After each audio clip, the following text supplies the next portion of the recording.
Hello students, कैसे हैं आप सभी लोग। मैं हूं Pooja Singh and welcome back to my channel accounting master class. And this is the third lecture on the topic decision involving alternative choices, या कह लीजिए डिसीजन मेकिंग। इस पे आज मेरा तीसरा लेक्चर है। एक बार मैं आपको शॉर्ट में बता देती हूँ कि हमने पहले और दूसरे लेक्चर में क्या क्या डिस्कस किया था। फर्स्ट जो इसका पार्ट था उसमें हमने डिस्कस किया था डिसीजन मेकिंग क्या होती है, ये हमने डिटेल में समझा था।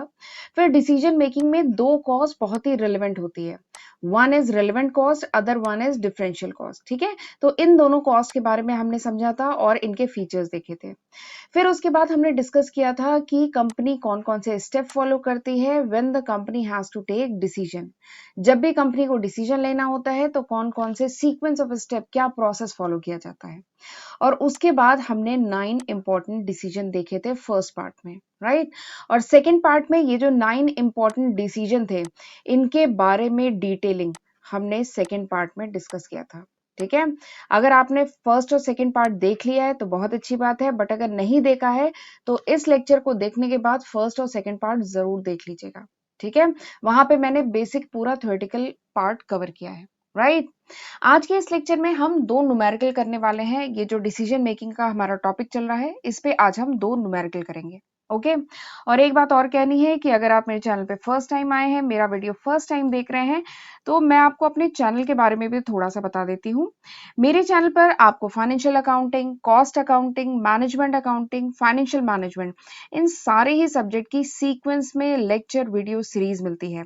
मैंने अलग अलग प्लेलिस्ट बनाई हुई है इन सारे ही सब्जेक्ट की, आप मेरे चैनल पे जाके जरूर एक बार चेक करिएगा।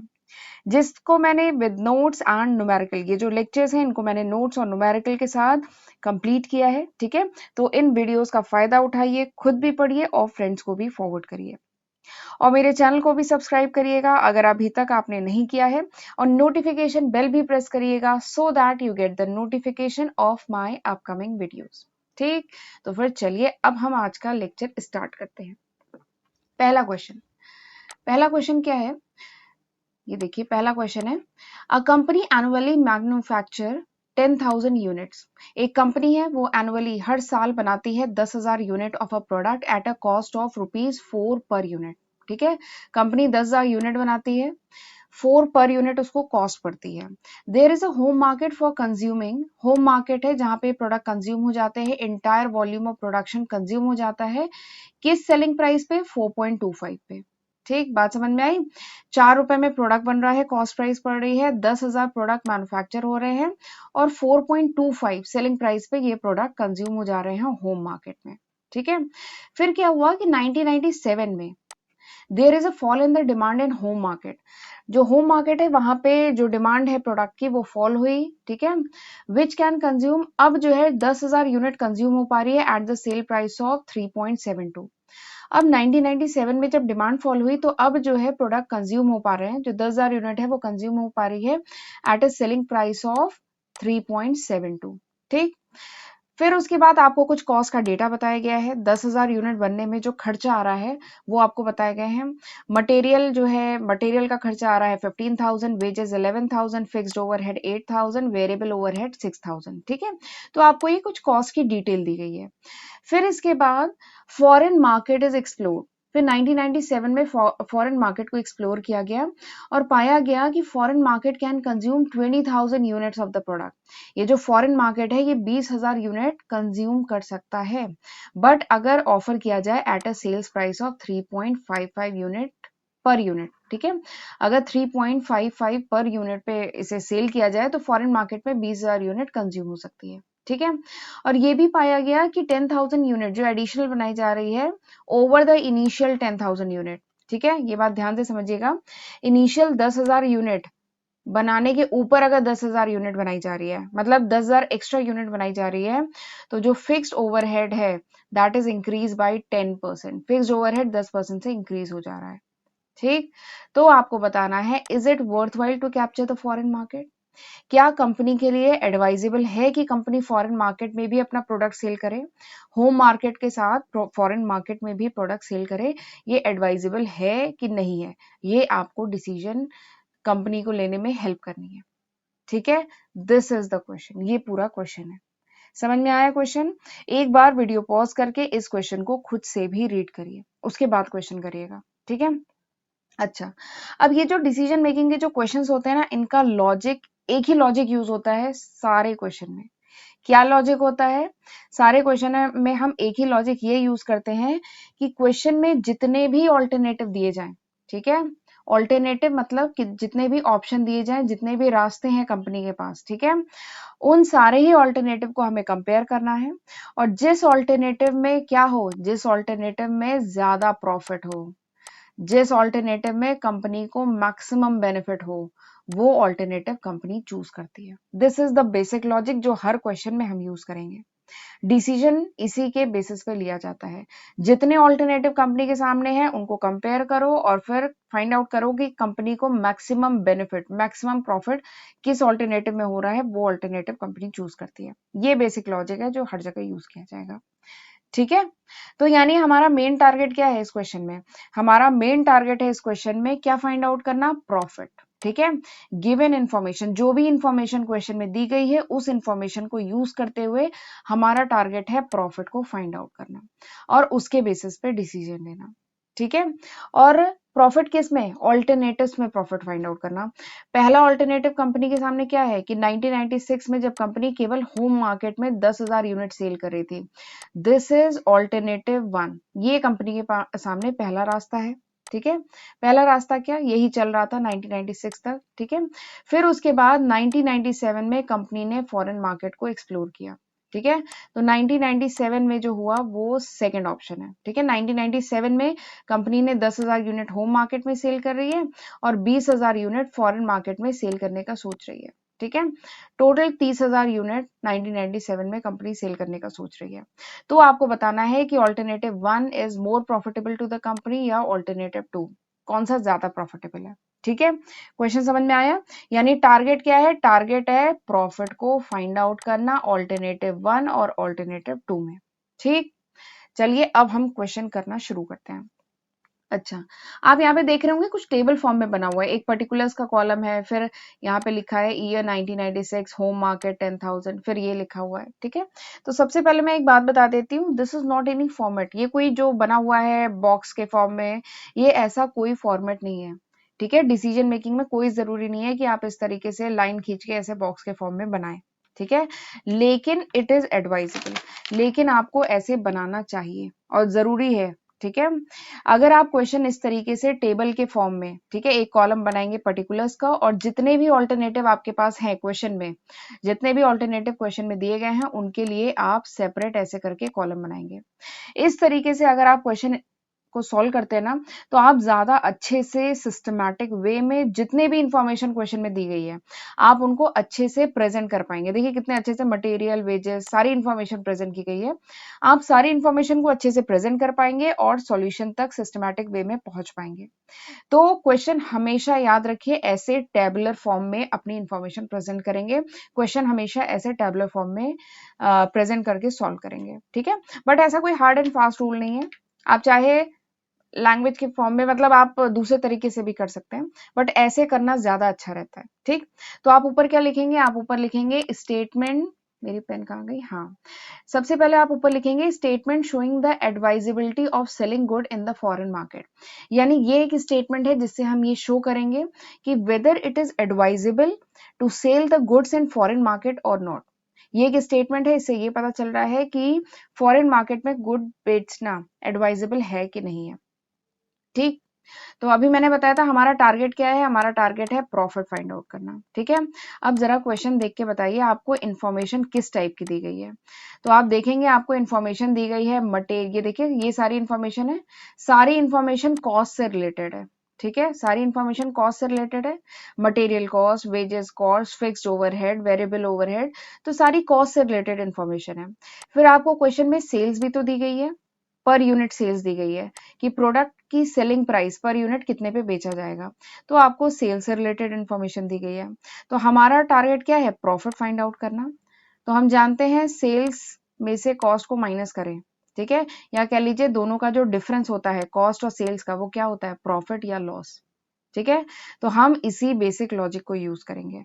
कॉस्ट का और सेल्स का डेटा हमें क्वेश्चन में दिया है, तो दोनों का डिफरेंस निकालेंगे और जो भी प्रॉफिट लॉस है वो हमें फाइंड आउट होगा।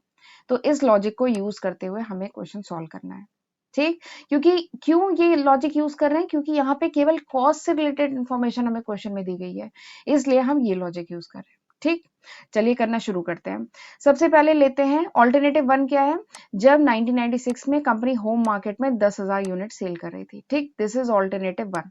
तो पहले ऑल्टरनेटिव वन देखते हैं। ऑल्टरनेटिव वन में मटेरियल की कॉस्ट कितनी लग रही है। देखिए क्वेश्चन में मटेरियल की कॉस्ट है 15,000, ये देखिए 15,000 मटेरियल की कॉस्ट है 15,000। वेजेस देखिए 11,000, फिक्स्ड ओवरहेड 8,000, वेरिएबल ओवरहेड 6,000। ये सारा डेटा देखिए यहाँ पे दिया गया है, मैंने यहाँ से लिया है। ठीक है, फिर उसके बाद ये क्या है, ये सारी कॉस्ट है, तो इन सबको उठा के जोड़ दीजिए तो हमारी आ जाएगी टोटल कॉस्ट। ठीक है, तो 1996 में कंपनी को टोटल कॉस्ट 10,000 यूनिट बनाने में टोटल कॉस्ट कितनी लगती थी, 40,000 रुपए। ठीक है, और सेल्स कितनी थी, तो देखिए सेल्स का डेटा मैंने कुछ ज्यादा क्वेश्चन में घुस दिया है, तो सेल्स का डेटा ये देखिए दिया है। सेलिंग प्राइस 1996 में कितनी थी, 4.25 पर यूनिट, ये देखिए यहाँ पे दिया गया है 4.25 पर यूनिट दिया गया है। ठीक है, तो हम क्या करेंगे, 4.25 को 10,000 से मल्टीप्लाई किया तो 42,500 आ गया। ठीक, तो सेल्स इतनी, कॉस्ट इतनी, सेल ज्यादा कॉस्ट कम, तो there is a net profit of amount 2500। 2500 का प्रॉफिट हो रहा है कंपनी को 1996 में। ठीक, बट 1997, तो ये है 1996 का केस। ठीक, अब देखते हैं 1997 में। 1997 में कंपनी 10,000 यूनिट होम मार्केट में सेल कर रही है। ठीक, और 20,000 यूनिट फॉरेन मार्केट में सेल करने का सोच रही है। ठीक, तो दोनों ही केसेस में देखते हैं। तो पहले हम ये कैलकुलेट करते हैं, तो 10,000 यूनिट जब कंपनी होम मार्केट में सेल कर रही है, तो मटेरियल का खर्चा कितना आ रहा है, वही 15,000 है, वेजेस का 11,000 है, ओवरहेड 8,000, 6,000 सेम। तो टोटल कॉस्ट जो है कितनी लग रही है, अभी भी 40,000 ही लग रही है। ठीक है, बट यहाँ पे सेलिंग प्राइस कम हो गई है ना।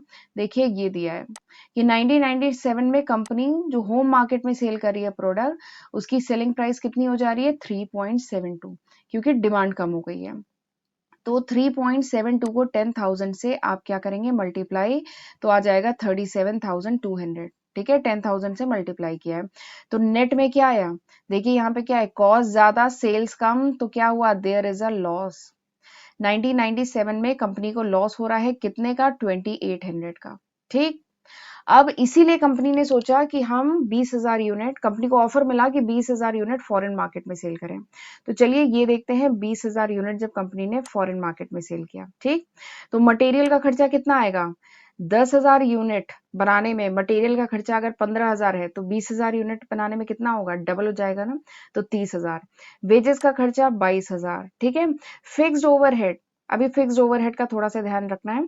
फिक्स्ड ओवरहेड से रिलेटेड देखिए इन्फॉर्मेशन आपको यहाँ पे दी गई है कि फिक्स्ड ओवरहेड जो है, इनिशियल 10,000 यूनिट बनाने के ऊपर जो 10,000 यूनिट बनाई जा रही है, यहाँ पे फिक्स्ड ओवरहेड 10% इंक्रीज हो जाता है।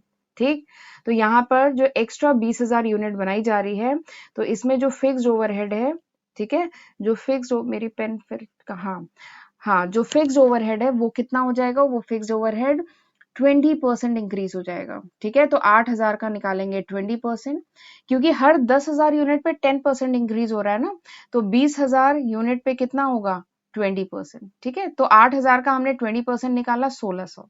तो इसका थोड़ा सा ध्यान रखना है।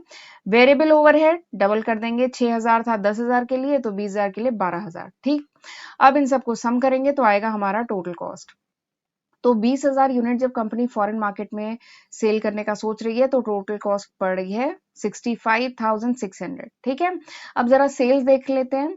तो सेल्स कितनी बताई गई है, फॉरेन मार्केट में जब कंपनी सेल कर रही है, तो देखिए यहाँ क्वेश्चन में बताया गया है, सेल है 3.55 पर यूनिट पे सामान बिक रहा है 3.55। ठीक है, तो यहाँ पर 3.55 को मल्टीप्लाई करेंगे कितने से, 20,000 से, 20,000 यूनिट सेल हो रही है ना, तो 3.55 को 20,000 से मल्टीप्लाई किया।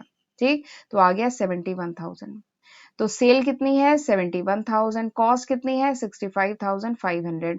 तो नेट में क्या हुआ, देयर इज अ प्रॉफिट, जब फॉरेन मार्केट में सेल करेंगे तो प्रॉफिट आया 5400। ठीक, इसी के साथ हम यहाँ पे टोटल भी करते चल रहे हैं अगले कॉलम में, ठीक है, क्योंकि 1997 में हम कुछ प्रोडक्ट होम मार्केट में सेल कर रहे हैं, कुछ फॉरेन मार्केट में, ठीक है, तो हमने एक टोटल का कॉलम भी बना लिया है। तो अगर मैं 1997 की बात करूं, तो 1997 में फॉरेन मार्केट में there is a profit of 5400, but there is a loss in home market for 2800। Foreign market में प्रॉफिट हो रहा है 5400 का, बट होम मार्केट में लॉस हो रहा है 2800 का। तो नेट में क्या है, देयर इज प्रॉफिट, माइनस कर देंगे इसको, तो नेट में क्या है, there is profit of amount 2600, ठीक। तो 1997 में अगर कंपनी ये प्रपोजल एक्सेप्ट करती है तो प्रॉफिट कितना हो रहा है, 2600 का, और 1996 में प्रॉफिट कितना था, 2500 का। तो अब आप देख के बता सकते हैं कि विच ऑल्टरनेटिव कंपनी शुड सिलेक्ट, इसमें से कौन सा ऑल्टरनेटिव कंपनी को सिलेक्ट करना चाहिए, आप देख के बता सकते हैं ना। तो कंपनी को ये जो ऑल्टरनेटिव है, ये जो एडवाइस दी गई है कि सेल करे गुड्स इन फॉरेन मार्केट, ये कंपनी को सिलेक्ट करनी चाहिए। क्यों, क्योंकि फॉरेन मार्केट में जो प्रॉफिट हो रहा है वो लॉस, डोमेस्टिक मार्केट के लॉस को कवर कर दे रहा है। एंड नेट में there is a profit of 2600, net में क्या हो रहा है, प्रॉफिट हो रहा है 2600 का। तो ये एडवाइजेबल है, ठीक। इस तरीके से किया जाएगा पूरा क्वेश्चन, ठीक। क्वेश्चन में जितनी भी इंफॉर्मेशन हो ना, इनके नीचे अंडरलाइन कर लीजिएगा ताकि कोई भी इंफॉर्मेशन मिस ना हो, ठीक है। और जितने भी ऑल्टरनेटिव हैं उनके लिए सेपरेट आप अलग अलग कॉलम बनाएंगे और एक कॉलम बनाएंगे पर्टिकुलर्स का। और हमारा टारगेट क्या है, प्रॉफिट फाइंड आउट करना, प्रॉफिट या लॉस जो कुछ भी हो रहा है वो फाइंड आउट करना, दिस इज आवर टारगेट। और ये टारगेट अचीव कैसे करेंगे, with the help of given information, जो भी इन्फॉर्मेशन हमें क्वेश्चन में दी है उसको यूज करते हुए हमें अपने टारगेट तक पहुंचना है। इस तरीके से क्वेश्चन सॉल्व किया जाता है, ठीक। आई होप आपको समझ में आ गया होगा। चलिए अगला क्वेश्चन देखते हैं। अगला क्वेश्चन भी बहुत इंटरेस्टिंग क्वेश्चन है, मुझे इवन कह लीजिए डिसीजन मेकिंग, ये जो टॉपिक है इसके क्वेश्चन, इसके जो न्यूमेरिकल होते हैं ये मुझे बहुत पसंद है। चलिए अगला क्वेश्चन देखते हैं। Following details have been furnished to you regarding two proposals which are for consideration before a firm.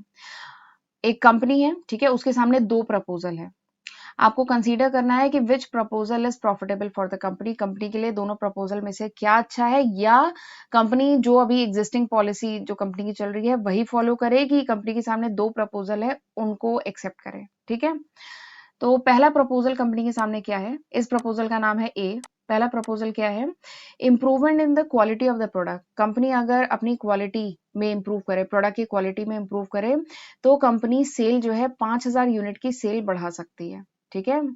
At the existing price, उसी सेलिंग प्राइस पे कंपनी 5000 यूनिट की सेल बढ़ा सकती है, लेकिन क्वालिटी को इंप्रूव करने के लिए वेरिएबल कॉस्ट बढ़ानी पड़ेगी, ठीक है। वेरिएबल कॉस्ट का खर्चा थोड़ा सा बढ़ जाएगा, 10 पैसा पर यूनिट वेरिएबल कॉस्ट बढ़ जाएगी। उससे क्या होगी, कंपनी की 5000 यूनिट की सेल बढ़ जाएगी, क्योंकि company quality of the product will improve, company product की क्वालिटी इंप्रूव करेगी, ठीक है। This is the alternative A.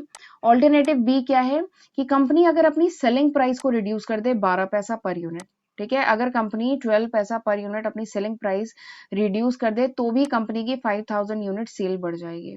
This is the alternative two, ठीक है। दोनों ही केसेस में जो फिक्स एक्सपेंस है वो इंक्रीज हो जाएगा 1000 से, ठीक है। Present sale of the firm is 10,000 unit, अभी जो कंपनी की सेल हो रही है वो 10,000 यूनिट हो रही है, किस रेट पे, 2.10, और वेरिएबल कॉस्ट कितनी आ रही है, 1.60 पर यूनिट आ रही है, और अभी जो फिक्स कॉस्ट का खर्चा है वो 3000 है, ठीक। आपको क्या करना है, you are required to state whether it is appropriate for the firm to select any of the new proposal और should continue with the existing scheme. आपको बताना है कि कंपनी के लिए क्या अप्रोप्रिएट होगा, कि कंपनी के सामने जो दो ऑल्टरनेटिव है उनमें से कोई ऑल्टरनेटिव चूज करे, या जो कंपनी का एग्जिस्टिंग जो प्रेजेंट स्टेट चल रहा है उसी को फॉलो करे, ठीक है। तो this is the complete question, ये पूरा क्वेश्चन है, ठीक है। एक बार वीडियो को पॉज करके क्वेश्चन खुद से भी पढ़िएगा, उसके बाद सॉल्यूशन आगे कंटिन्यू करिएगा, सॉल्यूशन पे जाइएगा, ठीक है।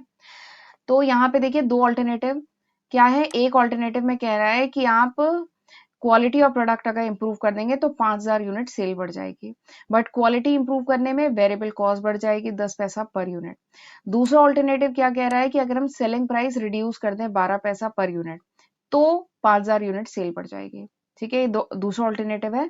और अभी प्रेजेंट स्टेट क्या है, अभी प्रेजेंट स्टेट में कंपनी 10,000 यूनिट सेल कर रही है, ठीक है। Variable cost, selling price, fix cost सबके फिगर आपको क्वेश्चन में दिए हैं। और एक और इन्फॉर्मेशन है कि दोनों ऑल्टरनेटिव में फिक्स कॉस्ट का खर्चा 1000 बढ़ जा रहा है। ठीक है, तो ये सारी इन्फॉर्मेशन आपको क्वेश्चन में दी है। तो मैंने आपको बताया था, सबसे पहले तो क्वेश्चन टेबल के फॉर्म में इस तरीके से लिखेंगे। तो आप लिखेंगे इवैल्यूएशन ऑफ ऑल्टरनेटिव। यहाँ पे हमारे सामने क्या है, 3 ऑल्टरनेटिव है। ठीक है, एक तो है प्रेजेंट स्टेट ऑल्टरनेटिव 1 की कंपनी जैसा चल रहा है वैसा चलने दे। दूसरा क्या है, प्रपोजल जो है उसमें एक ए प्रपोजल है, एक बी प्रपोजल है। ठीक है, तो अब तीनों में से देखना है जिस प्रपोजल में क्या हो रहा हो, कंपनी को मैक्सिमम बेनिफिट मिल रहा हो, या कह लीजिए कंपनी को मैक्सिमम प्रॉफिट मिल रहा हो, वो प्रपोजल फॉलो किया जाएगा। ये बेसिक लॉजिक है, मैंने बताया था। ठीक है, यानी हमारा टारगेट क्या है, हमारा टारगेट है प्रॉफिट को फाइंड आउट करना with the help of given information.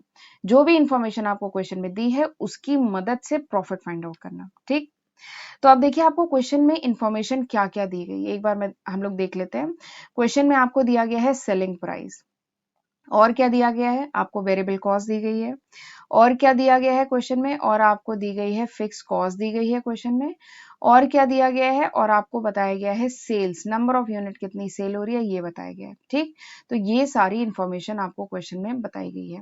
उसकी मदद से आपको क्या फाइंड आउट करना है, आपको फाइंड आउट करना है प्रॉफिट।